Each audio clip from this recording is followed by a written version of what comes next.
গলার দড়িটা ডকাইয়ের সামনে ফেলে দেয়। ডকাই কোনো রকমে সেই দড়িটা ধরে ফেলে। গভীর রাত নামতেই দামোদরের নদীতে ভেসে ওঠে ভয়ঙ্কর জল পিশাচিনী। খিদেতে আমার পেট জ্বলে যাচ্ছে। কতদিন হয়ে গেল এই নদীর মাছ ছাড়া আর কিছুই খাইনি।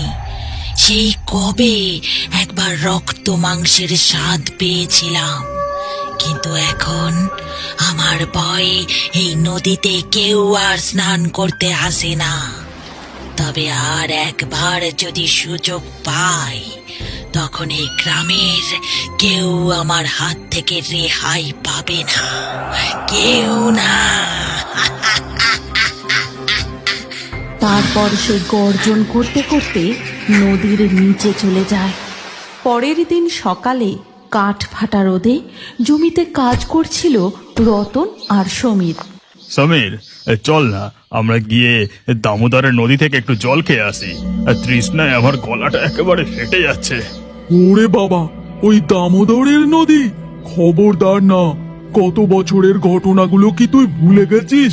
ওই লোকটার খোবলানো দেহটার কথা মনে পড়লেই বাবারে, এই নদীতে গরু ছাগল যেই জল খেতে নেমেছে সে আর বেঁচে ওঠেনি। আরে ও সব তো 1 বছর আগের ঘটনা, এখন আর কিছু হবে না। আর ওই সব জল পিশাচিনী বলে কিছু নেই, সব ঘেটু জেলের এই মন গড়া কথা।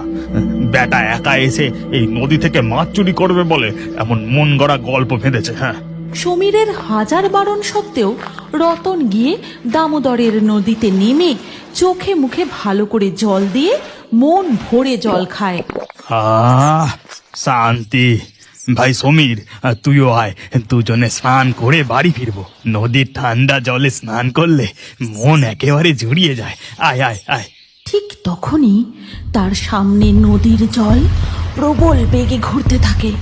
রতন কি যেন একটা দেখতে পেয়ে একটু ভয় পেয়ে যায়, আর সাথে সাথেই কে যেন তাকে টেনে একেবারে জলের নিচে নিয়ে চলে যায়। আর কিছুক্ষণের মধ্যেই দামোদরের নদীর জল রক্তে লাল হয়ে যায়।